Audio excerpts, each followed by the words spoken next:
السلام عليكم، ازيكم يا احلى متابعين في الدنيا؟ عاملين ايه؟ يا رب تكونوا بخير وصحة وسعادة. النهاردة هنخزن مع بعض البصل بطريقة اخر شياكة، لا تقوليلي بقى سقف ولا تقوليلي بلكونة. الطريقة دي هتعتمديها ان شاء الله، لانها افضل من السقف وافضل من البلكونة، وهقولك ليه السبب، وهقولك الطريقة دي تنفع لجميع انواع المطابخ ولا لأ. وكمان هقولك على الطريقة المظبوطة اللي تخزنيه بحيث يعيش معاكي من السنة للسنة من غير ما يزرع معاكي ولا يضرب ولا أي حاجة خالص.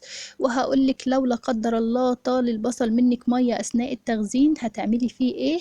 يعني الفيديو ده فيديو شامل متكامل لجميع المعلومات اللي هتحتاجيها في تخزين البصل. بس في البداية نسمي الله ونصلي على الحبيب المصطفى الغالي. ولو لسه ما اشتركتيش في القناة يشرفني انك تنضمي لقناتي. انا معايا البصل زي ما انتوا شايفينه اخضر بالشكل اللي انتوا شايفينه ده.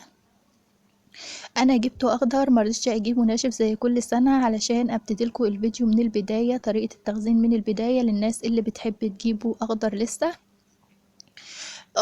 اول ما جبته ابتديت ان انا اجمع كل مجموعة مع بعض بالشكل ده برباط بالشكل ده، بحيث ان الراس تكون لتحت والعنش يكون لفوق. وده لاني عايزة كل اللي في العنش يصب في قلب البصلة، وهي دي الوضعية اللي بتخلي العنش يصب في قلب البصلة. وعشان البصلة تعيش معاكي لازم تعملي الخطوة دي خطوة أساسية ما ينفعش تستغني عنها. وبعد كده بتسيبيه بقى فوق المطبخ بتاعك لو انت ما عندكيش مكان. طيب انتي لو متوفر بقى عندك بلكونة هتبتدي تفرشي فيها شكاير او كرتون علشان ما يلسع البصلة، ما تلسعش منك من سخونية البلاط. وتبتدي تحطي البصل جنب بعضه بس ما يكونش في مكان بيطوله الشمس بصفة مستمرة. لو هتلاحظوا هنا بقى انا نقلت البصل في مكان تاني خالص، وده كان بسبب الامطار اللي هبطت بدون اي مبشرات. فكانت بهدلت لي البصل وكان هيضرب مني، بس الحمد لله انا نقلته في مكان فيه شمس وحطيت تحته دفاية علشان تمتص اي مية فيه. وفردته بعيد عن بعضه بالشكل ده علشان خاطر الشمس تنشفه بسرعة ويرجع يستعيد نشاطه من تاني ويرجع ينشف ويبقى زي الفل تاني معايا. بعد بقى ما البصل معايا نشف وبقى زي الفل كده، انا ببتدي ان انا افك الاربطة بقى اللي انا عملتها في الاول. خلاص ما بقتش محتاجاه، انا خلاص كده نشفت البصل وكل اللي في العنش انصب خلاص في البصلة بتاعتي وبقت تمام. ببتدي بقى ان انا افك الرباط بتاع البصل، وببتدي اخد مجموعة من البصل او بصلاية بصلاية زي ما انتي حابة وببرمها بالشكل ده. لازم ابرمها كويس جدا لحد ما ينقطع معايا العنش علشان هو ناشف فبيتقطع معايا بكل سهولة.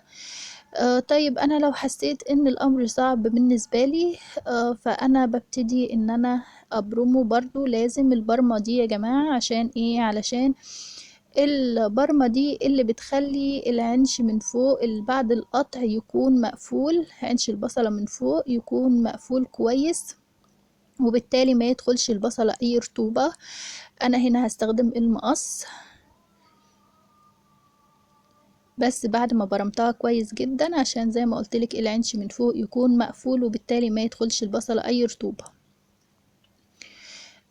بعد كده اخلص الكمية بقى بتاعتي كلها.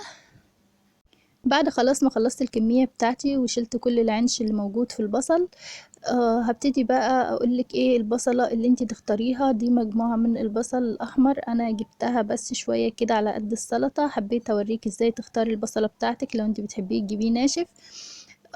عندي هنا البصلة زي ما انتي شايفة بتكون مدورة وناشفة خالص.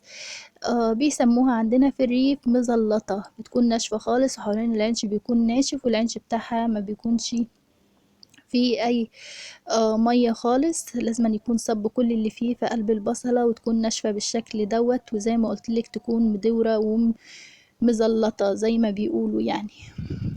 ده هنا بقى البصل الاصفر اللي احنا عملناه برضو مدور زي ما انت شايفاه، مدور خالص وبرضو ناشف.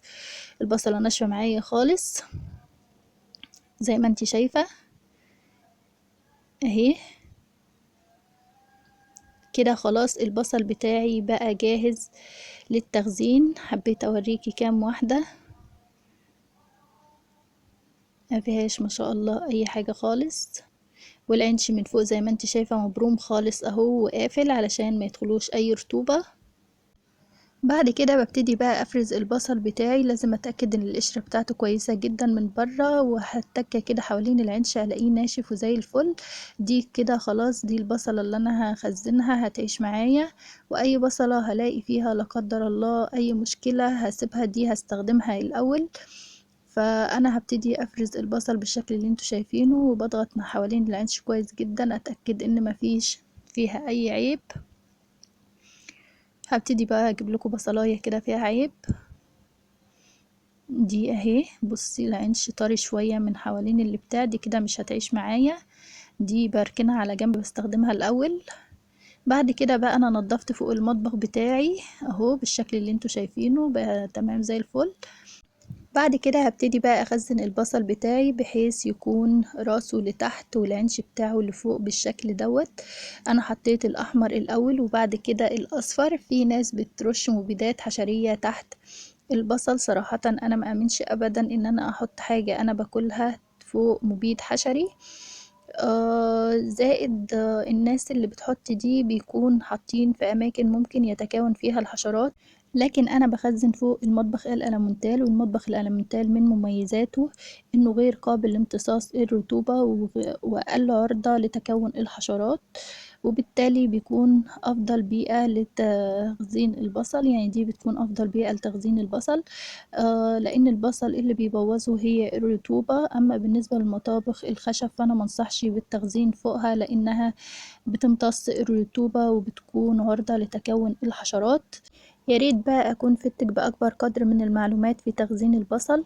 لو انت استفدتي بقى معايا ووصلت معايا لحد هنا، يا ريت بقى ما تنسيناش في اللايك والاشتراك في القناة وتفعيل زر الجرس عشان يوصلك منه كل جديد.